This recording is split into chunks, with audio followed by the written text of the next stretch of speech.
Welcome to the Political Matrix News. Politics, people, local, regional, national news. Political Matrix News keeps you informed. We have the sources, we have the truth from inside the Political Matrix.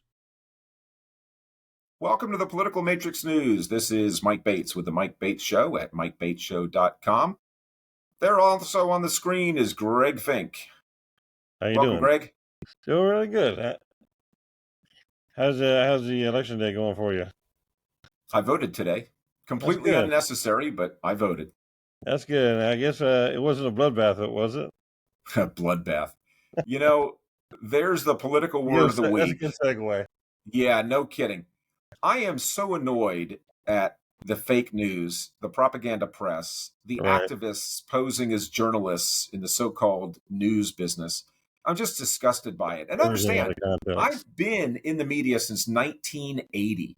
Wow. I have worked at the White House as daily credentialed, never hard pass, but daily credentialed press. I was part of the official White House press corps that accompanied Barack Obama to Havana, Cuba in March of 2016. I've seen how it works from the inside, and it is disgusting.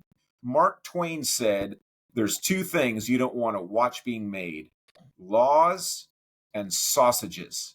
And I would like to add to that a third thing, that being news.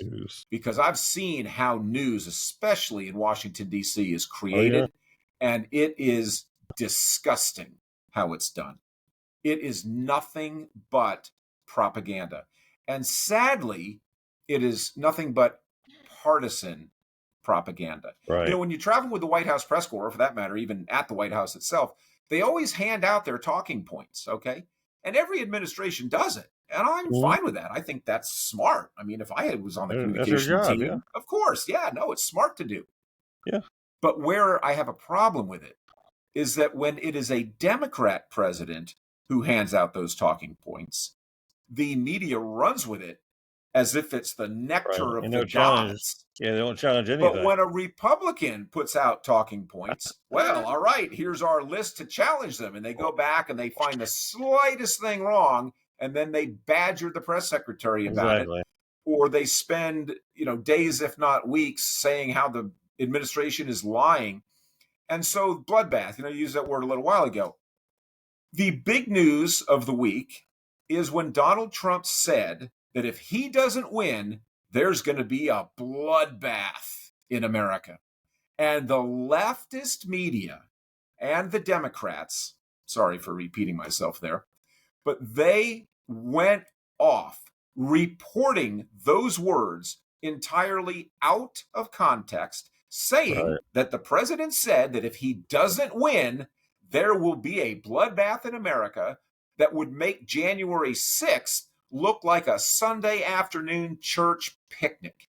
Well, they knew damn well when they reported that they were portraying it in not just in a false light, but in an outright lie. Now, did Trump say that if he doesn't win, there will be a bloodbath? He certainly did. But context matters. And so I want to read to you, it won't take me very long. I'm not going to read to you the entire 90-minute speech that he was doing, but the excerpt, it says this: China now, he's talking about the automotive business, okay, not America overall. Quote, China now is building a couple of massive plants where they're going to build cars in Mexico. They think that they're going to sell those cars in the United States with no tax at the border. Let me tell you something, China. If you're listening, President Xi, and you and I are friends, but he understands the way I deal, those big monster car manufacturing plants that you're building in Mexico right now, and you think you're going to get that? You think you're going to not hire Americans and you're going to sell the cars to us? No. We're going to put a 100% tariff on every single car that comes across the line, and you're not going to be able to sell those cars. If I get elected now, if I don't get elected, it's going to be a bloodbath for the whole. That's going to be the least of it. It's going to be a bloodbath for the country. That'll be the least of it. But they're not going to sell those cars. End quote. Now, just in case you think I made any of that up, let's watch the president say those exact words unedited. If you're listening, President Xi, and you and I are friends, but he understands the way I deal, those big monster car manufacturing plants that you're building in Mexico right now, and you think you're going to get that, you're going to not hire Americans, and you're going to sell the cars to us. No, we're going to put a 100% tariff on every single car that comes across the line, and you're not going to be able to sell those cars. If I get elected, now if I don't get elected, it's going to be a bloodbath. All right. I heard him say it, yeah. Well, the majority of Americans didn't hear that entire piece. No, they didn't. What the majority of Americans heard was the president said if he's not elected, there will be a bloodbath. And what he meant was that it would make January 6th look like a picnic in the park. But it's not just that deception that bothers me.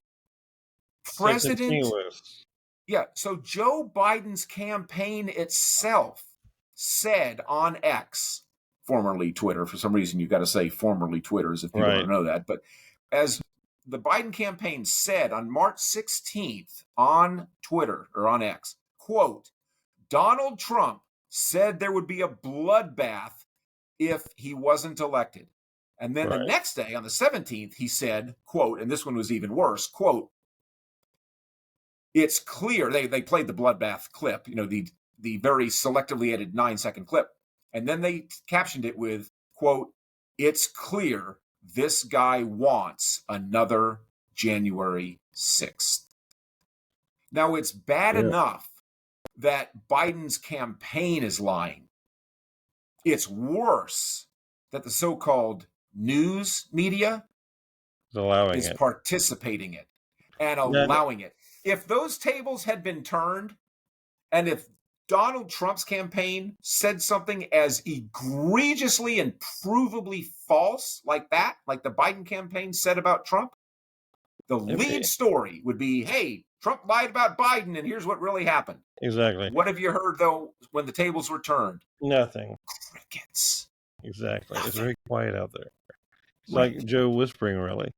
And so whenever Joe's whispering, it's like the crickets. And I mean, the whole point is that it's another example of the media acting very similarly to the legal system with Donald Trump, where basically they keep beating him up and beating him up and beating him up and taking everything out of context, because their entire idea is basically get rid of him and make him a non-story.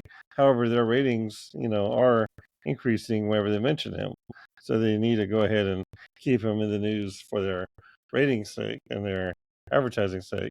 But they, at the same time, they're going to go ahead and, jingle up the context and cut and splice a little bit of the wording here and there to make sure it only fits their narrative. I have a shorter term for jiggle up the context. Lie. Yes, that's what they're doing. They're lying. Word. I did 3 straight shows in October of 2016. October of 2020, leading up to the presidential election. It was the 45 biggest lies the media told about Donald Trump. Right. But I didn't just list the lies. That would have taken me, I could have done that in one program. I said, all right, this is what they said he said. I played it. And then I said, no, this is what really happened. And then I played what really happened. Is irrefutable proof that they lied about damn near everything.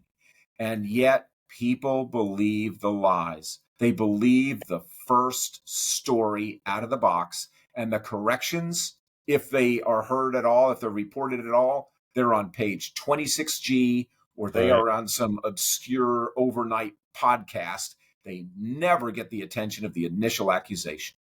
And one day the media will catch up to that fact, and hopefully our podcast will be one of those overnight obscure podcasts that collectively will be working with quite a few other podcasts to help, keep the media honest. I spend an inordinate amount of my time on the Mike Bates show correcting the media's lies. Exactly. I wish I didn't have to do that. Yeah, they have a lot of issues with their honesty and their integrity and their journalism. But, I mean, it's all out there. And, the Constitution, like you said, is very thorough and very complete. And if you just go to all the different sections and it's just a little bit of work, a little bit of research, and you'll realize that, the whole issue with the Supreme Court and having to go to the Supreme Court and even have to make that argument for the states to put them back on the ballot, if the legal people there will just follow all the directions on it, just follow the Constitution properly, instead of ignoring pieces of it, we wouldn't be in so many of these situations. Everything's partisan now. It It is is. all from a partisan angle, all of it. And look, Fox News is biased. It is. So is MSNBC and CNN. The only difference is that Fox News is pretty much alone in its bias because there's not that much else on the right. The Right. left dominates ABC, NBC, PBS, NPR, Washington Post, New York Times, and you go right down the list. The overwhelming majority of the so-called news media in this country leans very hard left, and they are nothing but a propaganda amplifier for the Democrat Party. People like to attack Fox News as being fake. I acknowledge that. I don't watch Fox News myself. Right. It's But when entertainment. somebody does make that accusation, well, do you think Fox News is lying? I said, I'll answer that question, but first I have a question for you. Is CNN lying? Exactly. And I mean, if they it's say for no, I'll say, well, entertainment. then why even bother to have the conversation? I Because mean, if you're that blinded to the truth, then why even answer the question? and people don't I'm happy realize. to I mean, engage if you're happy to engage, but if you're going to say that no, CNN is telling you the truth, and that exactly. Joy Reid is telling you the truth on MSNBC, give me a break. I mean, if they don't think this is entertainment, if people don't realize that there's a big difference between hard news, entertainment news, and everything. I mean, there is a. I mean, they do a great job at trying to do what they can, but I mean, they're not objective. I mean, they have their own bias and everything, and their different shows in the primetime era, and in order for people to say they do not is just ridiculous. Yeah, but it's not just the primetime cable Listen, talk this is shows. Even the 30-minute ABC, NBC, CBS news, so-called newscasts, right. Yeah, those they are do overlap. biased too. And NPR is probably the most biased, quote, news around, even though they will tell you that they don't do opinion shows. The problem with NPR, look, I worked for NPR for 4 years. Well, I think it was closer to 3, but 3 years when I was living in Tennessee. And the problem with NPR then, same as now, it's not that they're lying. See, fake news doesn't have to be untrue. Fake news can happen through the editorial decisions of what to report and Right. what to spike. And every single day, NPR, back then in the 80s when I worked for them, and now that I listen to them but don't work for them, they continue to pick their stories based on whether the content will support the Democrat propaganda machine or not. Right. And they then bring on a lot of people to interview, right? So it's not necessarily the host who's being biased, but they'll bring on some Harvard professor or a Yale professor or some, professor from Berkeley or whatever. I want to know why they never bring on a constitutional scholar from Hillsdale, right? Well, we all know the answer to that. Yeah, exactly. It's not just because so fewer people have heard of Hillsdale. It's because Hillsdale they don't want will the tell you the objectivity. constitutional truth. Exactly. They don't want the objectivity, and they don't want the equal, equal grounds. Right. And this nation is not served well by that. When No, it's people hear such biased news, they will come up with inaccurate opinions that will affect this country negatively. What the news has done, the so-called news has done, is not only disgraceful, it is dangerous. Donald Trump said that the press is the enemy of the American people, and he was vilified for that. And I said at the time that what he said wasn't false. He could have said it better. What he should have said was the so-called news, the press, is the enemy of the truth, and that makes them the enemy of the people. If you'd have just put in that one little step, A equals B, then equals C, instead of just jumping A to C, exactly, it would have been a much better argument. He'd have still been vilified, but it would have been clearer what he meant. I agree. And it would have been truthful. Well, thank you so much for your time today.